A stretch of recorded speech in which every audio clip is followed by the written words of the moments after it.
बहन मीनाक्षी जी, तेलंगाना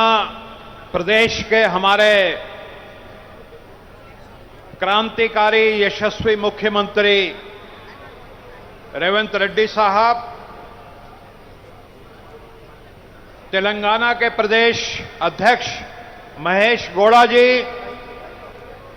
पूनम प्रभाकर जी, भाई अनिल यादव जी, मेरे बड़े भाई हनुमंत राव साहब, भाई अजय लल्लू जी और तमाम इस मंच पे बैठे हुए मंत्री, सांसद, विधायक और मेरे सामने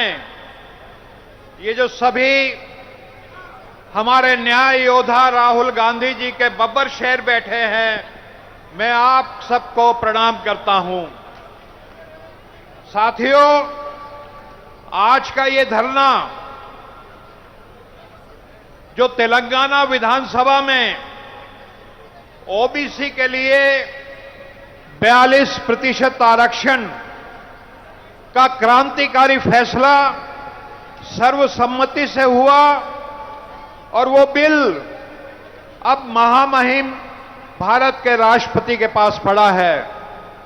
हम आप सबके साथ मिलकर के भारत के राष्ट्रपति महामहिम से आग्रह करते हैं, अनुरोध करते हैं, प्रार्थना करते हैं कि इस देश में संविधान में जो सामाजिक न्याय लिखा हुआ है उसको देखते हुए इस बिल को एकदम आज और अभी एसेंट इसके ऊपर दें। साथियों, हमारे देश में जब संविधान बना तो संविधान की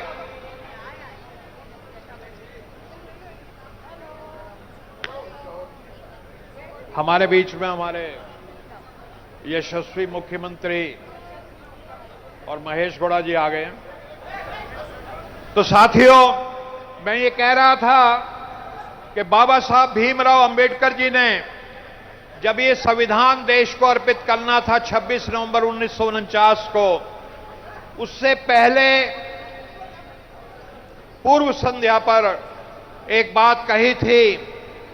कि संविधान को लागू होने के बाद पॉलिटिकली इक्वलिटी आ जाएगी, लेकिन जब तक हमारे देश में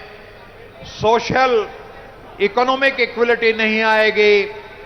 तब तक ये देश बनेगा नहीं। मैं बधाई देना चाहता हूं आप सबको, खास तौर पे तेलंगाना के मुख्यमंत्री को, मंत्रियों को, कि आपने न्याय योद्धा राहुल गांधी जी का जो सपना है कि इस देश के जो वंचित समाज हैं उनको भागीदारी मिले, उस सपने को पूरा करने की शुरुआत की है और पूरे देश के सामने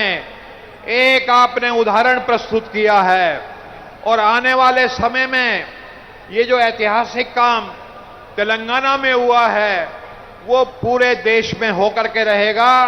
और न्याय योद्धा राहुल गांधी जी के नेतृत्व में इस देश में सामाजिक न्याय स्थापित होगा। एक बहुत बड़े फिलोसफर हुए हैं विक्टर हुगो, उन्होंने कहा कि no power on earth can stop the idea whose time has come. दुनिया की कोई ताकत उस परिवर्तनकारी विचार, उस न्यायकारी विचार को रोक नहीं सकती जिसका वक्त आ गया हो। और सामाजिक न्याय वो परिवर्तनकारी विचार है जिसका वक्त आ चुका है और इसको चाहे भाजपा हो चाहे मोदी हो, अब इसको कोई रोक नहीं पाएगा, ये होकर के रहेगा। और आप लोगों को मैं बधाई देता हूं कि इसकी शुरुआत करने वाले आप सब बब्बर शेर हैं। इन्हीं शब्दों के साथ जय संविधान, जय हिंद।